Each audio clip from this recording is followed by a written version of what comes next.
Hello students, welcome to the class. Today we are starting this topic that is formal, informal organization structures.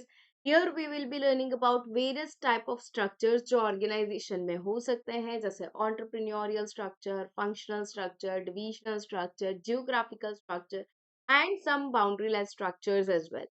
So let us start this chapter. In our previous session, we discussed about social and demographical factors. Formal organizations means organizations जहाँ पे rules, regulations are properly followed, hierarchy is decided. Informal organizations जो fixed rules, regulations के basis पे नहीं चलते हैं. And various structures जो हम cover करने वाले हैं इस topic में.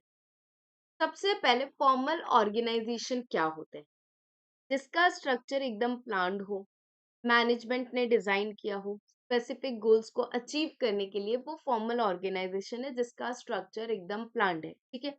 अब यहाँ पे क्या होगा, जैसे कोई सीईओ होगा तो उसके पास ज्यादा पावर होगी, कोई एकदम नॉर्मल एम्प्लॉय होगा तो उसके पास बहुत ज्यादा पावर नहीं होगी.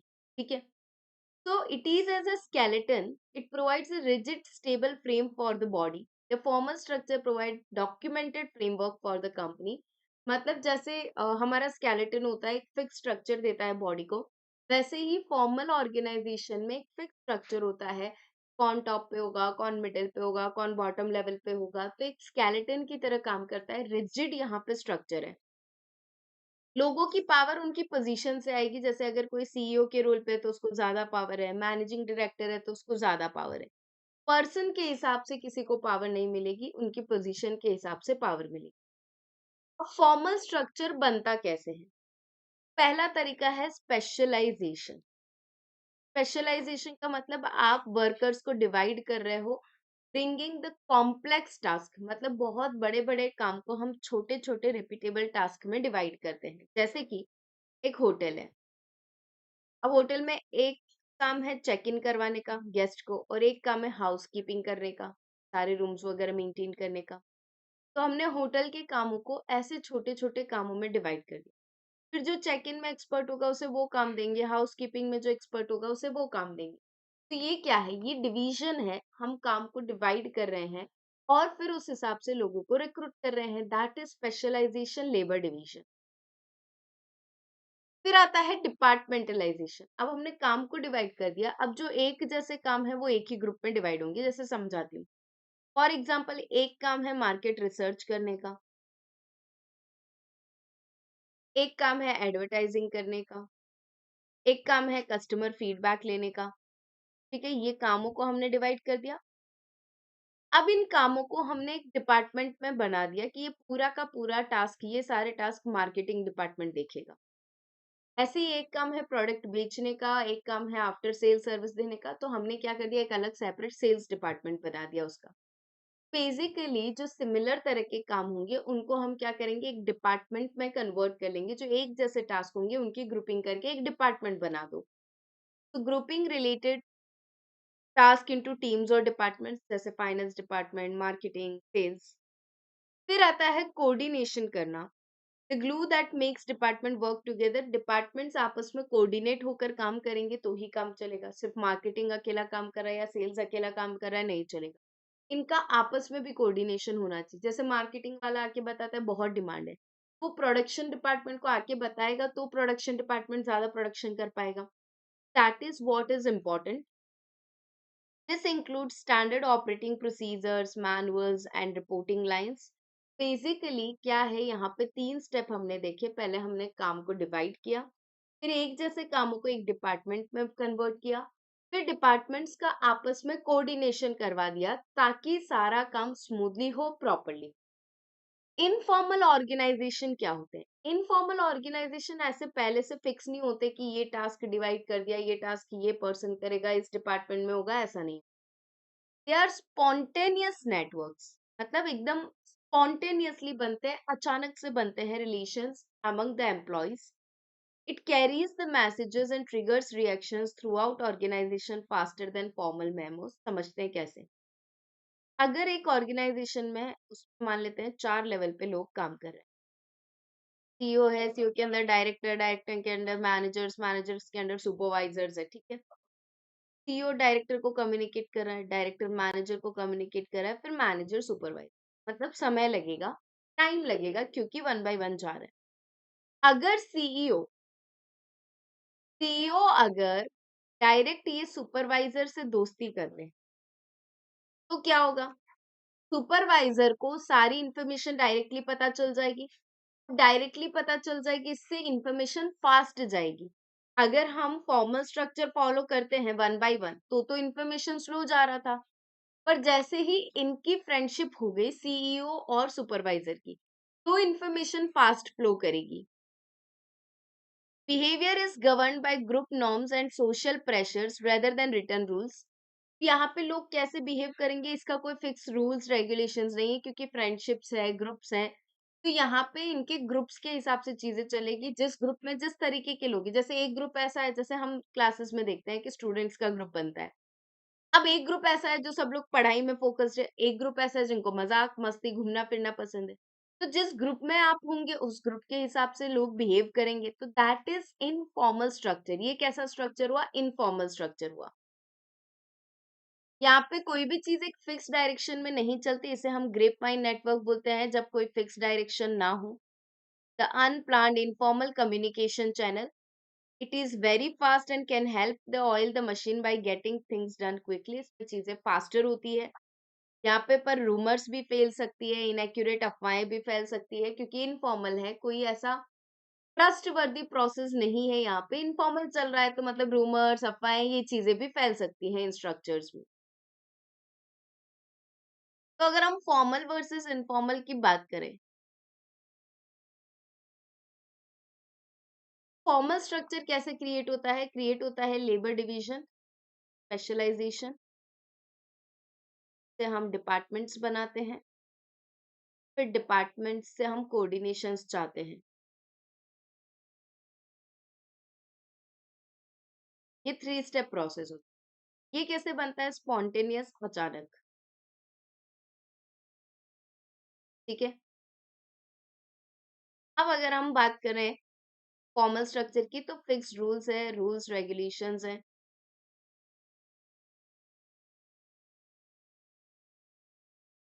नो रिजिड रूल्स, यहाँ पे कोई रिजिड रूल्स नहीं है। यहाँ पे कम्युनिकेशन स्लो होगा,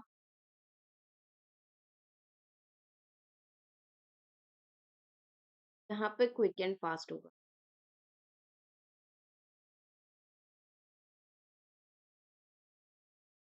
ठीक है। फॉर्मल इनफॉर्मल ऑर्गेनाइजेशन के फायदे और नुकसान क्या है?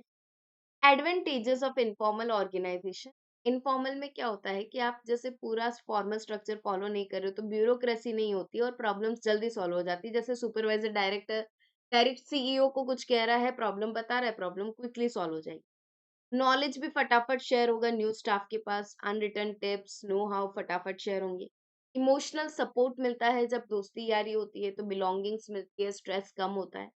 पर इसका नुकसान ये है, अगर इनफॉर्मल ग्रुप्स बन जाते हैं, पहली चीज है वो प्रोटोकॉल्स, मतलब जो सेफ्टी रूल्स रेगुलेशंस होते हैं उसे फॉलो नहीं करते हैं, क्योंकि ये लोग ग्रुप्स बना लेते हैं और इग्नोर कर देते हैं जो फॉर्मल रूल्स होते हैं उनको। इसके अलावा सोशल एक्सक्लूजन।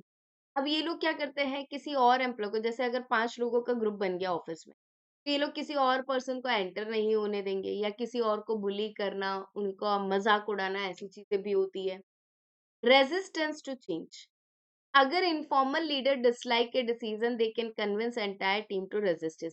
ये समझते हैं कैसे? फॉर एग्जांपल एक मैनेजर है, ठीक है? मैनेजर के अंडर 10 एम्प्लॉयज काम करते हैं और उसमें से 6 एम्प्लॉयज का एक ग्रुप है जो अच्छी खासी दोस्ती रखता है। अब ये मैनेजर एक डिसीजन लेता है और ये डिसीजन इस ग्रुप के लीडर को पसंद नहीं आया। तो अब ये लीडर क्या करेगा? बाकी के 5 लोग हैं उनको कन्विंस करेगा कि मैनेजर की बात एग्री मत करना, अपने को मैनेजर की बात नहीं माननी। तो कभी-कभी क्या होता है कि इनफॉर्मल जो स्ट्रक्चर होता है ना, वो इस तरह से डिसीजंस अप्लाई करने में थोड़ा-सा रिजिडिटी दिखाता है, जिसके कारण न्यू डिसीजंस इजीली अप्लाई नहीं हो पाते। तो ये प्रॉब्लम होती है अगर इनफॉर्मल ग्रुप्स बन जाते हैं, मैनेजमेंट के डिसीजंस के खिलाफ लोगों को कन्विंस कर सकते हैं। अब आते हैं बच्चों ऑर्गेनाइजेशनल स्ट्रक्चर। सबसे पहला आता है सबसे सिंपल स्ट्रक्चर, जिसे हम एंटरप्रेन्योरियल स्ट्रक्चर भी बोलते हैं। ये स्ट्रक्चर ऐसा होता है जिसमें एक पर्सन है एम्प्लॉय ओनर, के अंडर बाकी सारे लोग काम कर रहे हैं। That is this structure.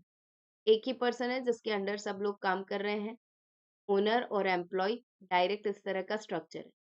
अब ये स्ट्रक्चर सिंपल है, छोटे मोटे बिजनेसेस के लिए ठीक है। अब एक ही पर्सन बिजनेस को मैनेज करे तो सारे डिसीजंस भी वही लेगा, मतलब डिसीजन एकदम फास्ट होंगे क्योंकि उसे किसी को पूछने की जरूरत नहीं है। इसके अलावा उसका एम्प्लॉय से क्लोज बॉन्डिंग रहेगा क्योंकि वो डायरेक्टली लिंक्ड है इनसे, और एम्प्लॉयज भी अपनी प्रॉब्लम डायरेक्टली शेयर कर पाएंगे। पर ये स्ट्रक्चर बड़े बड़े बिजनेस में सूटेबल नहीं होगा। जैसे मुकेश अंबानी सोचे मैं अकेला पूरा रिलायंस को मैनेज कर लूं, पॉसिबिलिटी नहीं। बड़े बड़े बिजनेसेस में ये स्ट्रक्चर काम नहीं देगा, छोटे मोटे बिजनेसेस के लिए ठीक है। इसके अलावा इस स्ट्रक्चर में इन एम्प्लॉयज की कोई ग्रोथ नहीं, क्योंकि ये एम्प्लॉयज कभी भी एम्प्लॉयज जो है ओनर की पोजीशन तो नहीं ले पाएंगे, मतलब करियर ग्रोथ नहीं। तो it is built around the owner, fast decision making है, मगर करियर ग्रोथ यहाँ पे लिमिटेड है, बहुत ज्यादा ग्रो नहीं कर पाएगा पर्सन अगर इस स्ट्रक्चर में है तो। ठीक है। अब आता है फंक्शनल स्ट्रक्चर्स। फंक्शनल स्ट्रक्चर्स जो है स्मॉल मीडियम एंटरप्राइजेस के लिए ठीक है, बहुत बड़े के लिए भी नहीं और बहुत छोटे के लिए भी नहीं, मीडियम एंटरप्राइजेस के लिए ठीक है। अब फंक्शनल स्ट्रक्चर में कैसे होता है स्ट्रक्चर? फंक्शनल स्ट्रक्चर में जैसे सीईओ या बोर्ड ऑफ डायरेक्टर है, फिर हमने डिपार्टमेंट्स बना दिए, HR department, sales department, purchase department, मतलब हमने ग्रुपिंग कर दी। जो जिस काम में एक्सपर्ट है हम उसे उस डिपार्टमेंट में डालते हैं। तो स्ट्रक्चर में क्या होता है, आपको स्पेशलाइजेशन मिलता है। तो जिन चीजों का नॉलेज आप उस डिपार्टमेंट में काम कर रहे हो तो आप स्पेशलाइजेशन करेंगे। पर यहाँ पे भी प्रॉब्लम ये है कि डिपार्टमेंट्स आपस में कॉन्फ्लिक्ट कर सकते हैं, डिपार्टमेंट का आपस में लड़ाई झगड़ा हो सकता है, सिलोज हो सकते हैं, कॉन्फ्लिक्ट्स हो सकते हैं। तो ये स्ट्रक्चर बेनिफिट देता है एक तो स्पेशलाइजेशन का, कि आप जिस फील्ड में एक्सपर्ट हैं आप उस फील्ड में काम करेंगे। इसके अलावा करियर ग्रोथ भी है, जैसे आप अपने डिपार्टमेंट के मैनेजर बन सकते हैं धीरे धीरे करके। तो ये सब चीजें हैं, मगर मिसिंग चीज क्या है, यहाँ पे कॉन्फ्लिक्ट्स ज्यादा हो सकते हैं। और ये स्ट्रक्चर भी बहुत बड़े ऑर्गेनाइजेशन के लिए काम नहीं आएगा, स्पेसिफिकली ऐसे ऑर्गेनाइजेशन बहुत सारे लेवल के बिजनेस कर रहे हैं, जो ज्वेलरी का भी बिजनेस कर रहा है, कपड़ों का भी कर रहा है, जूतों का भी कर रहा है। ठीक है। तो दोज आर द स्ट्रक्चर्स, ये स्ट्रक्चर स्मॉल मीडियम एंटरप्राइजेस के लिए ठीक है, बड़े ऑर्गेनाइजेशंस के लिए नॉट इनफ। कॉन्फ्लिक्ट्स हो सकते हैं, that is the problem. Departments आपस में एक दूसरे से लड़ाई झगड़ा करना, इंफॉर्मेशन शेयर ना करना, ये सारे इश्यूज हो सकते हैं। ठीक है। अब आता है डिविजनल स्ट्रक्चर। डिविजनल का मतलब क्या होता है? अब देखो यहाँ पे हमने क्या किया, एक कंपनी, अब एक कंपनी जो है कपड़े भी बेच रही है, जूते भी बेच रही है, ज्वेलरी भी बेच रही है। तो इस कंपनी ने क्या किया, 3 डिवीजन बना दिए अलग अलग प्रोडक्ट वाइज।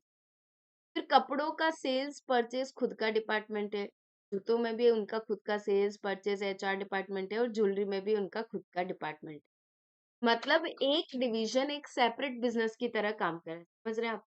एक डिवीजन का एक सेपरेट बिजनेस हो गया कि उनका खुद का सेल्स डिपार्टमेंट है, परचेज है, अकाउंट्स, फाइनेंस, ये सारे डिपार्टमेंट है।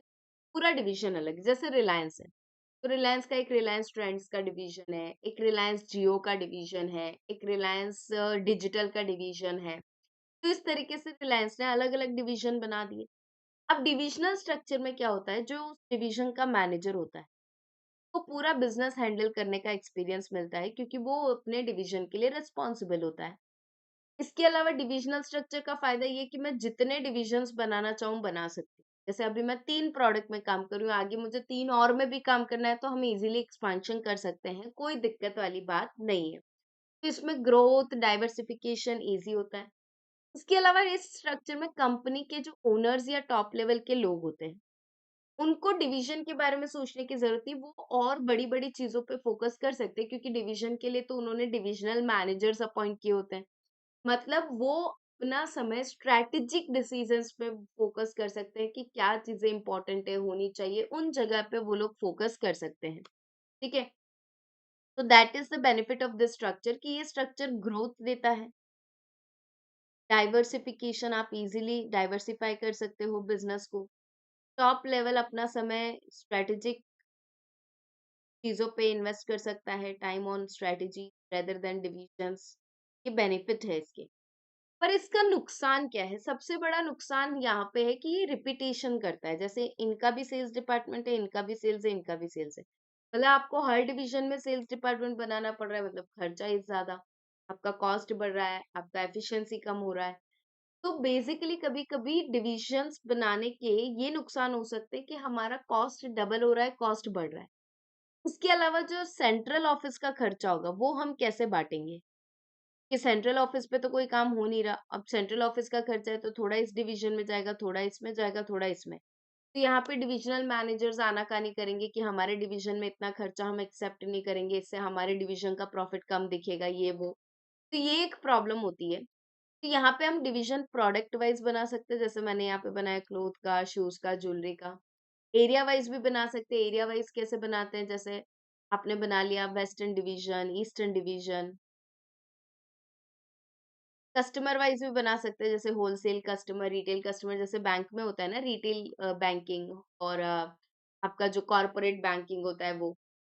Promotes growth but duplicate resources. अब यहाँ पे ग्रोथ तो होगी, ग्रोथ तो है डेफिनेटली, क्योंकि आप इजीली प्रोडक्ट्स ऐड कर सकते हो, इजीली एक्सपांशन कर सकते हो, इजीली डाइवर्सिफिकेशन कर सकते हो। पर खर्चे ज्यादा है, रिसोर्सेज का डुप्लीकेशन ज्यादा है, वो प्रॉब्लम है यहाँ। तो उस प्रॉब्लम को सॉल्व करता है मैट्रिक्स स्ट्रक्चर। मैट्रिक्स स्ट्रक्चर कैसे काम करता है समझते हैं हम। जैसे एक प्रोजेक्ट है, हमारे 3 प्रोजेक्ट चल रहे, प्रोजेक्ट ए, बी, और हमारे पास एचआर डिपार्टमेंट है, आईटी डिपार्टमेंट। अब मैट्रिक्स में हमने क्या किया, इन तीनों के लिए हमने सेपरेट एचआर डिपार्टमेंट नहीं रखा, हमने तीनों के लिए सेम एचआर डिपार्टमेंट रखा। तो ये मैट्रिक्स बन गया कि भाई यहाँ पे जो पर्सन है, जैसे एचआर रिक्रूट कर रहा है तो वो ए के लिए भी कर रहा है, बी के लिए भी कर रहा है, सी के लिए भी। आईटी वाला अपनी सर्विस ए को भी दे रहा है, बी को भी दे रहा है, सी को। मतलब डिवीजन और आपका फंक्शनल का मिक्सचर है ये। ये प्रोजेक्ट ए बी सी आपके डिवीजन हो गए और एचआर और आईटी आपके फंक्शनल हो गए। यहाँ पे मिक्स वाला काम चल रहा है। तो मिक्स वाले काम से क्या हुआ, हमारा जो कॉस्ट है वो कम हो जाएगा। पर यहाँ पे एक तकलीफ ये आएगी कि फॉर एग्जाम्पल एचआर वाला ने बोला कि मिस्टर जेड को हम अपॉइंट कर सकते हैं प्रोजेक्ट ए के लिए। पर अगर प्रोजेक्ट मैनेजर मना कर दे कि जेड को अपॉइंट नहीं करना है, तो दिक्कत होगी, कॉन्फ्लिक्ट होगा। ये एचआर मैनेजर कुछ और बोला है, प्रोजेक्ट मैनेजर कुछ और बोल रहा है। आईटी वाला बोल रहा है कि इस सिस्टम में ये वाला सॉफ्टवेयर लगा लेते हैं, पर प्रोजेक्ट बी का मैनेजर बोलता है नहीं, हम तो ये सॉफ्टवेयर नहीं लगवाएंगे। तो इससे कॉन्फ्लिक्ट होगा, क्योंकि इधर भी मैनेजर है, इधर भी मैनेजर है। एक प्रोजेक्ट मैनेजर है और एक आपका फंक्शनल मैनेजर है। फंक्शनल मतलब जैसे सेल्स मैनेजर, परचेज मैनेजर। तो दो दो जगह रिपोर्टिंग हो रही है और दो दो लोग जो है मैनेजिंग कर रहे हैं, तो उन दोनों में अगर कॉन्फ्लिक्ट होगा तो प्रॉब्लम होगी। तो यहाँ पे फिर मीटिंग्स वगैरह में समय बर्बाद होगा। Dual reporting, functional and project manager, एक जगह आपके फंक्शनल मैनेजर है, एक जगह आपके प्रोजेक्ट मैनेजर है। इससे टीम वर्क बढ़ता है, ऑब्वियसली आपको साथ मिलकर काम करना है तो एक टीम स्पिरिट बनता है। पर कॉन्फ्लिक्ट्स हो सकते हैं, क्योंकि डबल रिपोर्टिंग है तो कॉन्फ्लिक्ट्स तो डेफिनेटली हो सकते हैं स्ट्रक्चर। तो एक बार हम एक स्ट्रक्चर के नोट्स लिखेंगे। Started with simple structure. Simple structure में क्या होता है बच्चों, ओनर एंड एम्प्लॉय।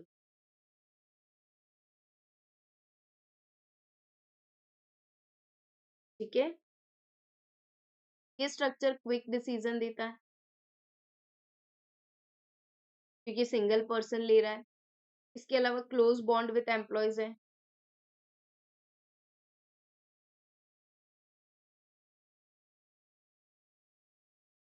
ठीक है, पर इस स्ट्रक्चर में करियर ग्रोथ बहुत लिमिटेड है, लिमिटेड करियर ग्रोथ, क्योंकि जो एम्प्लॉयज काम कर रहे हैं उनकी ग्रोथ नहीं है। ये सिंपल स्ट्रक्चर है। ठीक है, इसके बाद आता है आपका फंक्शनल। फंक्शनल स्ट्रक्चर में क्या होता है, हम फंक्शन वाइज डिपार्टमेंट्स बनाते हैं। जैसे यहाँ पे बोर्ड ऑफ डायरेक्टर्स है, उसके बाद हमने डिपार्टमेंट बना, R department, department purchase department, IT department. इससे हमको स्पेशलाइजेशन है और वर्क एक फिक्स्ड तरीके से होगा तो स्टैंडर्डाइजेशन होगा।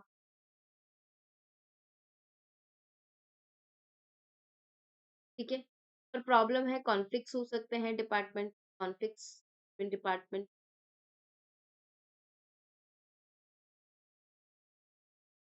और इसमें भी आप बड़े लेवल के लिए एक्सपांशन नहीं कर सकते, not easy part.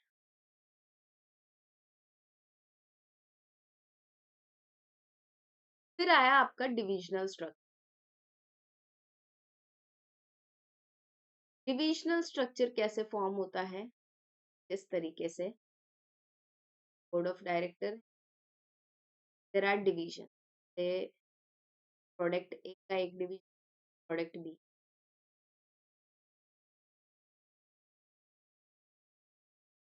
Product A के खुद के डिपार्टमेंट, सेल्स, परचेज, और इसी तरह प्रोडक्ट बी के लिए भी हमने सेपरेट डिपार्टमेंट बनाया। फायदा क्या हुआ? फायदा ये हुआ, एक्सपांशन और डाइवर्सिटी इजी है।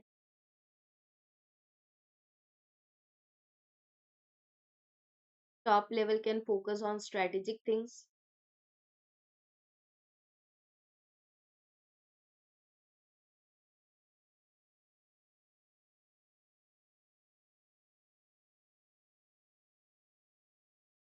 डिविजनल मैनेजर की अच्छी खासी ट्रेनिंग हो जाती है बिजनेस संभालने की। Divisional manager gets training to handle business, accountable होता है। ठीक है, इसके अलावा अगर हम देखें तो इसमें नुकसान ये है कि डुप्लीकेशन है रिसोर्सेस का।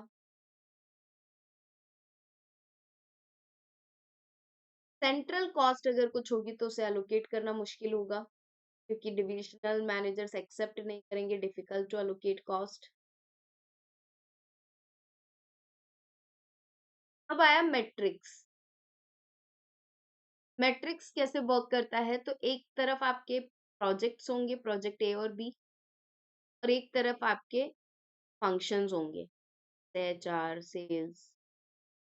तो इस तरह से एक मैट्रिक्स बन जाता है। ठीक है, अब यहाँ पे मैट्रिक्स स्ट्रक्चर क्या करता है? तो मैट्रिक्स स्ट्रक्चर टीम स्पिरिट, कि आप साथ मिलकर काम करेंगे, बेटर सर्विस आप दे पाते हैं, कॉस्ट आपकी बचती है क्योंकि आप डुप्लीकेशन अवॉइड कर रहे हो तो कॉस्ट एफिशिएंसी होती है। पर प्रॉब्लम ये आती है कि दो दो जगह रिपोर्टिंग करना है, डुअल रिपोर्टिंग, और कॉन्फ्लिक्ट तो हो ही सकते हैं। डुअल रिपोर्टिंग, कॉन्फ्लिक्ट्स, ये सारी प्रॉब्लम्स हो सकती है यहाँ पे स्ट्रक्चर में। तो these are the 4 types of structure that we have studied so far. 4 structure अभी हमने पढ़े। आपका simple entrepreneurial structure, functional structure, divisional structure, matrix structure. ठीक है, अब आते हैं बाउंड्री लेस, मतलब ये मॉडर्न स्ट्रक्चर्स हैं जो ऑर्गेनाइजेशन में पाए जाते हैं। होलो, वर्चुअल, मॉड्यूलर। सबसे पहले होलो स्ट्रक्चर की अगर हम बात करें, होलो स्ट्रक्चर में क्या होता है कि आप अपने काम को core versus non core activities में डिवाइड करते हैं। Core versus non core activity. Core activity क्या होता है? हम खुद करते हैं, और नॉन कोर एक्टिविटीज को हम आउटसोर्स करते हैं, कहीं और से करवा लेते हैं। मतलब जो इम्पोर्टेंट टास्क है वो हम खुद कर रहे हैं, जो अनइम्पोर्टेंट टास्क है वो हम किसी और से करवा रहे हैं। ठीक है, जैसे एक अकाउंटिंग बिजनेस है, तो अगर आप अकाउंटिंग वाला काम है वो आप खुद कर रहे हो, पर आईटी वगैरह रिलेटेड वर्क है तो वो आप कहीं और से करा रहे हो कि भाई जो आईटी का एक्सपर्ट है हम उससे काम करवा लेते हैं rather than doing itself. For example, अगर मेरी एजुकेशनल फॉर्म है तो टीचिंग वाला काम मैं खुद कर रही हूँ, पर एडमिन वाला काम मैं कहीं और से करा रही हूँ, या फिर आपका जो एडमिशन वाला काम है वो मैं कहीं और से करा रही हूँ। तो जो कोर एक्टिविटी है वो हम खुद कर रहे हैं, और जो नॉन कोर एक्टिविटी है उसे हम आउटसोर्स कर रहे हैं। वर्चुअल मतलब एक ऐसा स्ट्रक्चर जहाँ पे फिजिकल प्रेजेंस मिनिमम हो और जो नेटवर्क के बेसिस पे काम करे। जैसे इनिशियली जब जोमेटो स्टार्ट हुआ, अभी की बात नहीं करते, स्टार्टिंग में जब स्टार्ट हुआ तो उसका कोई ऑफिस बिल्डिंग इस तरह से नहीं था। जोमेटो ने एक नेटवर्क बनाया। किसका नेटवर्क बनाया? कि भाई रेस्टोरेंट्स और कस्टमर्स कनेक्ट हो पाए, एक ऐसा प्लेटफॉर्म क्रिएट किया। तो that was a virtual organisation जिसमें ऑलमोस्ट नो फिजिकल प्रेजेंस और इन हाउस स्टाफ, एक नेटवर्क के बेसिस पे जो ऑर्गेनाइजेशन काम कर रहा है वो वर्चुअल होता है। मॉड्यूलर, मॉड्यूलर में क्या होता है कि हम किसी बड़े प्रोडक्ट को कंपोनेंट्स में बांट देते हैं। जैसे कि एक कार है, अब कार के कंपोनेंट्स क्या है? तो कार का इंजन हो गया, कार का और कुछ पार्ट हो गया, और इसके अलावा मिरर वगैरह हो गया, कार की बॉडी हो गई, तो इस तरह से बहुत सारी चीजें हैं, फ्यूल टैंक हो गया। तो अब हमने कंपोनेंट्स में बांट दिया, कुछ कंपोनेंट्स हम बना रहे हैं, कुछ कंपोनेंट्स हम बनवा रहे हैं, फिर जब सारे कंपोनेंट्स बन जाते हैं तो हम उसको असेंबल करके एक फाइनल प्रोडक्ट बेचें। जैसे एप्पल है, तो एप्पल कैमरा कहीं और से बनवाता है फोन का, फिर मेमोरीज वगैरह मेमोरी कहीं और से। तो बेसिकली एप्पल जो पूरा फोन है वो खुद एप्पल कंपनी नहीं बना रही है, कुछ कंपोनेंट्स बाहर से बन रहे हैं, कुछ कंपोनेंट्स कंपनी बना रही है, और उस फोन को असेंबल करने का काम एप्पल कंपनी कर रही है, ठीक है। तो स्पेसिफिक कंपोनेंट्स आर आउटसोर्स, जैसे कार है तो कार का इंजन आप आउटसोर्स करो। जब वो कंपोनेंट्स इकट्ठे हो जाते हैं तो फिर हम उससे फाइनल प्रोडक्ट बना देते हैं और फाइनल प्रोडक्ट को अपने नाम से बेचते हैं। That is modular. मॉड्यूलर का मतलब मॉड्यूल्स, मॉड्यूल्स का मतलब कंपोनेंट्स, ठीक है। तो होलो में क्या है, core versus non core. Core हम खुद करेंगे, नॉन कोर को आउटसोर्स कर देंगे। वर्चुअल में क्या है कि एक नेटवर्क क्रिएट होता है और वो नेटवर्क के बेसिस पे काम हो रहा है। मॉड्यूलर में क्या है, डिफरेंट डिफरेंट कंपोनेंट्स हैं, मॉड्यूल्स हैं, और वो मॉड्यूल्स इकट्ठा करके हम एक फाइनल प्रोडक्ट बना रहे हैं और बेच रहे हैं। Scalar chain versus span of control. Scalar chain का मतलब ऑर्गेनाइजेशन में कितने लेवल्स पे लोग काम करें, जैसे CEO, board of director, manager, supervisor, core workers. तो बेसिकली जितने लेवल्स है उतनी लंबी स्केलर चेन है। It is vertical line of authority from top to bottom. कितने लेवल्स हैं एक ऑर्गेनाइजेशन में, वो स्केलर चेन है। Span of control. Span of control का मतलब होता है कि एक मैनेजर कितने एम्प्लॉयज को मॉनिटर कर रहा है, या कितने एम्प्लॉयज एक मैनेजर को रिपोर्ट कर रहे हैं। जैसे कि आप देखना, यहाँ पे 2 लोग इस मैनेजर को रिपोर्ट कर रहे हैं और एक दूसरा मैनेजर है जिसको 5 लोग रिपोर्ट कर रहे हैं। मुझे बताओ किसका वाइड स्पैन ऑफ कंट्रोल है, किसका नैरो स्पैन ऑफ कंट्रोल है बच्चों। अगर हम लेफ्ट हैंड साइड देखें तो उसका नैरो स्पैन ऑफ कंट्रोल है, क्योंकि 2 ही लोग उसको रिपोर्ट करें। और अगर हम राइट हैंड साइड देखें तो उसका वाइड स्पैन ऑफ कंट्रोल है, क्योंकि 5 लोग उसको रिपोर्ट कर रहे हैं। ठीक है, अब स्पैन ऑफ कंट्रोल नैरो और वाइड होता है, ये किस पे डिपेंड करता है, तो वैसे तो मैनेजर की स्किल्स पे, पर एक और चीज होती है, जैसे कि फॉर एग्जाम्पल अगर ये 5 लोग अलग अलग लोकेशन पे होंगे तो स्पैन ऑफ कंट्रोल नैरो हो जाएगा, क्योंकि 5 लोगों को आप एक साथ मॉनिटर नहीं कर पाओगे। पर अगर ये 5 लोग सेम लोकेशन पे है तो वाइड हो जाएगा, क्योंकि एक ही जगह पे सब है तो मॉनिटरिंग इजी हो जाती है। ठीक है, अगर ये लोग सिंसियर है तो हमारा स्पैन ऑफ कंट्रोल वाइड हो जाता है, क्योंकि अगर सारे लोग सिंसियर है तो हम इजीली मॉनिटर कर सकते हैं।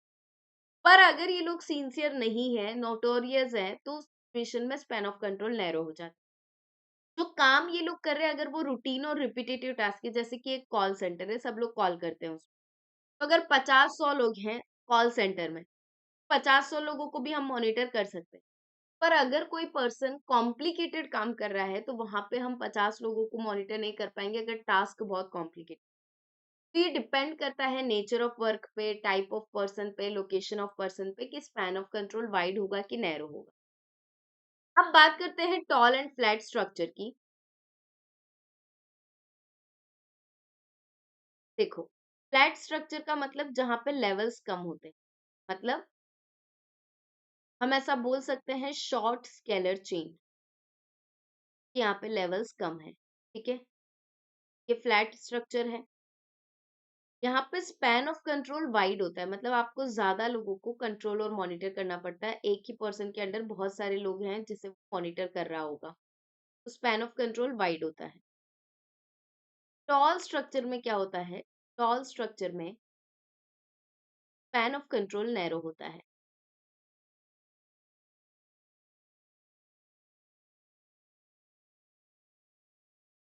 क्योंकि यहाँ पे एक ही पर्सन के अंडर कुछ ही लोग होते हैं, स्पैन ऑफ कंट्रोल नैरो होता है। लॉन्ग स्केलर चेन होती है, जहाँ पे लेवल ज्यादा होते हैं वहां पे स्केलर चेन लॉन्ग होती है, डिसीजन स्लो होगा, बहुत सारे लेवल्स हैं, स्पैन ऑफ कंट्रोल नैरो होगा।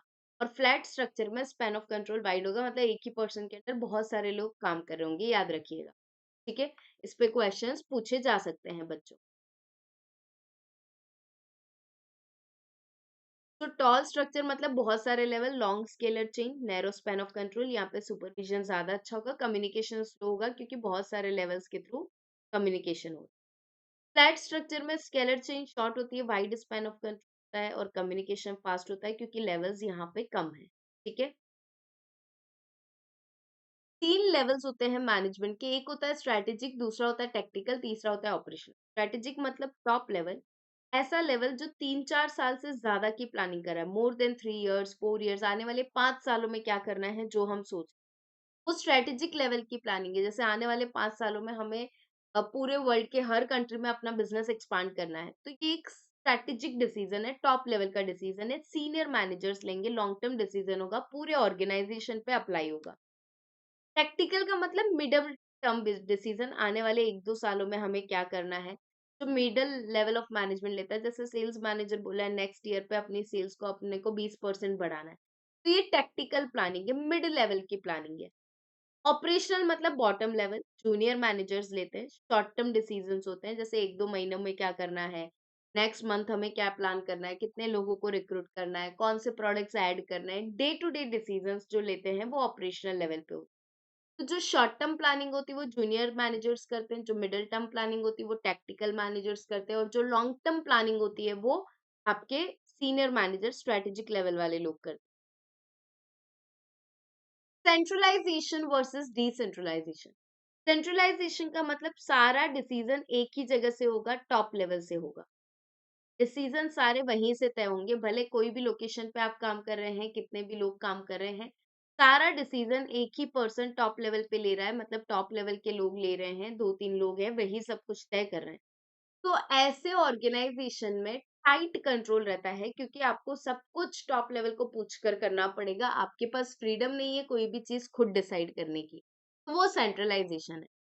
डिसेंट्रलाइजेशन का मतलब होता है ऑथोरिटी डेलीगेट कर देना। अब टॉप लेवल बोल रहा है अच्छा तुम अपने एरिया में तुम डिसीजन ले लो, अपने एरिया में तुम ले लो, अपने एरिया में तुम ले लो, मतलब डिसीजन लेने की पावर हमने डेलीगेट कर दी। जब डिसीजंस लेने की पावर डेलीगेट होती है तो एम्प्लॉय को मोटिवेशन मिलता है, क्योंकि उसे हर चीज पूछकर नहीं करनी, वो कुछ चीजें अपने हिसाब से भी कर सकता है, he can plan few things on his own. तो authority is delegated, it increases the speed and employees motivation, because यहाँ पे हम क्या कर रहे हैं, पावर दे रहे हैं उनको कुछ चीजें खुद से तय करने की। शेयर्ड सर्विस अप्रोच क्या होता है, यहाँ पे ऐसा होता है कि हमने ऑर्गेनाइजेशन के अलग अलग डिवीजन बना दिए, जैसे रिलायंस के हमने डिवीजन बना दिए, रिलायंस ट्रेंड्स, रिलायंस जियो एंड रिलायंस डिजिटल। 3 हमने डिवीजन बना लिए। ठीक है। We have made 3 divisions, Reliance Trends, Reliance Jio, Reliance Digital, 3 divisions हमने बना लिए। शेयर्ड सर्विस क्या है? तो शेयर्ड सर्विस ये होता है कि यहाँ पे हमने इन तीनों के लिए वैसे सब कुछ सेपरेट रखा है कि आपके खुद के सेल्स परचेज डिपार्टमेंट होंगे, आप अपने हिसाब से अकाउंटिंग वगैरह करना। पर आईटी वाला डिपार्टमेंट हमने बोला सेंट्रलाइज रहेगा। आईटी वाला जो है वो आपको सेपरेटली नहीं मिलेगा आपके खुद के डिवीजन में, आईटी वाली सर्विस शेयर्ड रहेगी। मतलब सारे डिवीजन को जब जरूरत होगी आप सेंट्रलाइज टीम को अप्रोच कर सकते हैं। तो यहाँ पे वैसे तो फंक्शंस कुछ सर्विसेज को हम सेंट्रलाइज कर देते हैं, जैसे HR, finance, IT into one unit to serve entire organisation, मतलब पूरा का पूरा ऑर्गेनाइजेशन को एक ये सिंगल जो है सिंगल यूनिट सर्विस दे रही है आईटी वाली। ठीक है। तो that is shared service. Outsourcing versus offshoring, दोनों का मतलब होता है काम बाहर से करवाना, पर ऑफशोरिंग का मतलब आप कंट्री के बाहर से काम करा रहे हो तो वो ऑफशोरिंग है। आउटसोर्सिंग का मतलब एक्सटर्नल फर्म को हायर करना टू परफॉर्म ए टास्क, ताकि हम अपनी कोर चीजों पे फोकस कर पाए, और नॉन कोर चीज आप कहीं और से करा रहे हो। अब जैसे मैं अहमदाबाद में हूँ, ठीक है, मेरी एक एजुकेशनल फर्म है, तो उस फर्म को मैं ही मैनेज कर रही हूँ, पर उसका आईटी वाला जो काम है वो मैंने बड़ौदा आउटसोर्स कर रखा है, कि बड़ौदा वालों को बोल रखा है कि आप ये आईटी वाला सारा चीज हैंडल कर लेना, वेबसाइट वगैरह सब कुछ। ऑफशोरिंग में क्या हो रहा है कि ऑफशोरिंग में मैं ये काम कहीं और से करवा रही हूँ, पर कहाँ से करा रही हूँ, आउट ऑफ इंडिया। जैसे कोई काम मैं यूएसए से करवा रही हूँ अपना, और कुछ काम मैं खुद कर रही हूँ, तो moving operations to another country while keeping the activity in house, आप एक्टिविटीज कुछ खुद कर रहे हैं और कुछ एक्टिविटीज ऑपरेशंस को हम दूसरे कंट्रीज से करवा रहे हैं, कॉस्ट सेव करने के लिए, बेटर एफिशिएंसीज के लिए। जैसे आप देखते हैं कि यूएसए वाले अपना काफी सारा काम इंडिया से कराते हैं। तो आउटसोर्सिंग वर्सेस ऑफशोरिंग, आउटसोर्सिंग मतलब आप लोकली भी कहीं से कुछ बाहर से करा रहे हो तो वो आउटसोर्सिंग है। ऑफशोरिंग का मतलब आप कंट्री के बाहर से कुछ करा रहे हो तो वो ऑफशोरिंग है। Is that clear everyone? समझ आया? तो हमने कुछ छोटे छोटे टॉपिक्स पढ़े अभी। स्केलर चेन का मतलब क्या था? Number of levels in organisation,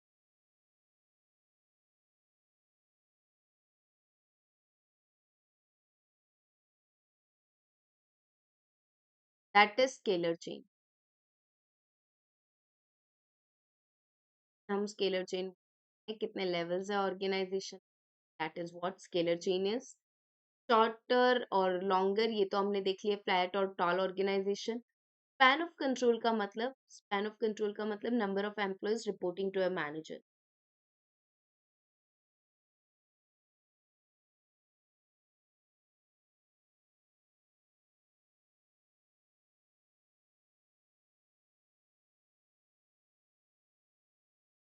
ठीक है। आउटसोर्सिंग और ऑफशोरिंग क्या है? Outsourcing getting done from,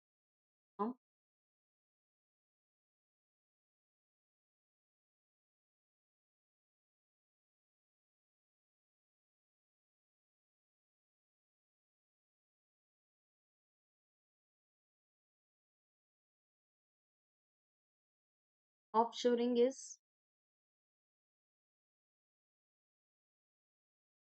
getting things done outside.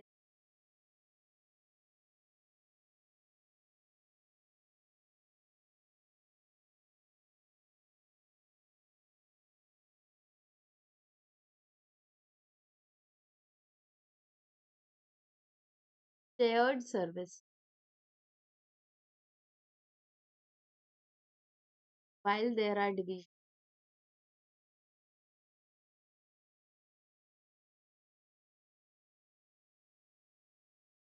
Few services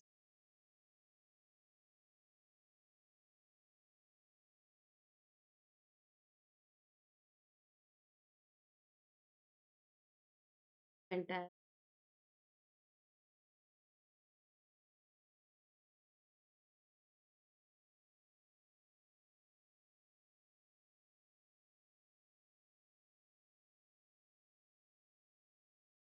तो ये एक छोटा सा नोट है, लिख लीजिए बच्चों, छोटे छोटे points about flat structure, tall structure, scalar chain, span of control, outsourcing, offshoring, shared service. And that's it, here we are done with this chapter. क्या क्या पढ़ा आज हमने? आज हमने स्टार्ट किया फॉर्मल इनफॉर्मल ऑर्गेनाइजेशन से। Formal strict rules regulations, informal ऐसे कोई रिजिड रूल्स रेगुलेशंस नहीं है। के बाद हमने एंटरप्रेन्योरियल स्ट्रक्चर पढ़ा, दो ही लेवल है, एम्प्लॉयज एंड ओनर्स। ओनर्स की जगह एम्प्लॉयज नहीं ले पाएंगे, सो करियर ग्रोथ लिमिटेड है, डिसीजन फास्ट है, गुड कंट्रोल है। सेकंड हमने पढ़ा फंक्शनल स्ट्रक्चर, जहाँ पे हम सेल्स परचेज इस तरह के डिपार्टमेंट्स बनाते हैं, बट बहुत बड़े ऑर्गेनाइजेशन के लिए ये भी इनफ नहीं है। फिर हम डिविजनल पे गए, हमने प्रोडक्ट वाइज डिवीजन बना सकते हैं, एरिया वाइज डिवीजन बना सकते हैं, दैट वाज डिविजनल स्ट्रक्चर। फिर हमने पढ़ा मैट्रिक्स स्ट्रक्चर, क्योंकि डिविजनल में हमारा कॉस्ट ज्यादा लग रहा था, तो हमने मैट्रिक्स बना दिया, एक तरफ प्रोजेक्ट एक तरफ डिविजन, सॉरी फंक्शंस, और वो दोनों का मैट्रिक्स बनता है। डबल रिपोर्टिंग है, कॉन्फ्लिक्ट हो सकता है, बट टीम वर्क बढ़ता है। होलो वर्चुअल मॉड्यूलर, ये बाउंड्री लेस स्ट्रक्चर है। होलो में कोर और नॉन कोर एक्टिविटीज होती है, नॉन कोर को हम आउटसोर्स करते हैं। वर्चुअल मतलब जो नेटवर्क के बेसिस पे चल रहा है, फिजिकल प्रेजेंस कम है। और मॉड्यूलर का मतलब कंपोनेंट्स है, और कंपोनेंट्स हम बाहर से बनवा रहे हैं और फाइनल प्रोडक्ट को असेंबल करके हम बेच रहे हैं।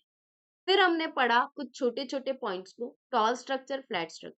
टॉल स्ट्रक्चर में बहुत लेवल्स है, फ्लैट स्ट्रक्चर में कम लेवल्स है, डिसीजन फास्ट होगा, एम्प्लॉयज मोटिवेटेड होंगे। स्केलर चेन मतलब कितने लेवल्स है organise. Span of control wide भी हो सकता है, नैरो भी हो सकता है। अगर एक मैनेजर बहुत एम्प्लॉयज को मॉनिटर कर रहा है तो वाइड है, कम एम्प्लॉयज को कर रहा है तो नैरो है। शेयर्ड सर्विस, वैसे हमने डिवीजन बना रखी है, मगर कुछ सर्विसेज कॉमन रखी है, जैसे आईटी और एचआर, जो पूरे ऑर्गेनाइजेशन को सर्विस है। सेंट्रलाइज, सारा डिसीजन मेकिंग सेंट्रल लेवल पे होगा। डिसेंट्रलाइज, हमने डिसीजन मेकिंग डेलीगेट कर दिया है। आउटसोर्सिंग, काम बाहर से करवाना। ऑफशोरिंग, काम बाहर के देशों से करवाना, दैट वाज ऑप्शन। तो ये सारे टॉपिक्स हमने आज के सेशन में कवर किए थे। If you have any doubt, you can let me know in the comments. And we are done with the today's topic. We'll be coming with more topics soon. Till then, keep revising, keep studying. Thank you.